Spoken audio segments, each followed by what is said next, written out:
اگر مرنے کے بعد کوئی نبی یا ولی مدد نہیں کر سکتا تو حضرت موسیٰ علیہ السلام نے معراج النبی صلی اللہ علیہ وآلہ وسلم پر نمازوں کو کم کروانے میں ہمارے نبی کی مدد کیسے کی؟ یعنی آپ یہ کہنا چاہ رہے ہیں کہ ہمارے نبی کے مشکل کشا حضرت موسیٰ ہیں، یہ کہنا چاہ رہے ہیں نا؟ یہ لکھیں کہ ہمارے نبی کے مشکل کشا حضرت موسیٰ ہیں، جرات کریں یہ کہنے کی، پھر یہ سوچیں گے۔ اور انہوں نے مشورہ دیا بھائی۔ دوسرا، وہ فزیکلی سامنے موجود تھے۔ اگر حضرت موسیٰ علیہ السلام آپ کو دنیا میں نظر آئے سامنے اور آپ کو کوئی مشورہ دے تو لیں ضرور، لیکن ایک دفعہ آپ نے لا حول ولا قوت الا باللہ پڑھ لینا کہ وہ موسیٰ علیہ السلام ہے یا شیطان جو ہے وہ جھوٹ بول رہا ہے، شکل تو نہیں اڈاپٹ کر سکتا، جھوٹ بول سکتا ہے۔ غلام احمد قادیانی دجال نے جھوٹ بولا ہے میں ذل محمد ہوں، جھوٹ بول سکتا ہے، بیداری میں جھوٹ بول کے گئے ہیں لوگ۔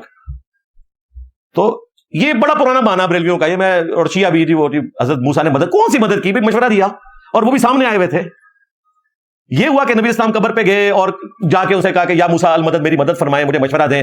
پھر وہ قبر سے باہر نکلے اور انہوں نے مدد فرمائی۔ اللہ سے ڈر جاؤ یار، اب کامن سینس تو یوز کیا کرو سوال لکھتے وقت۔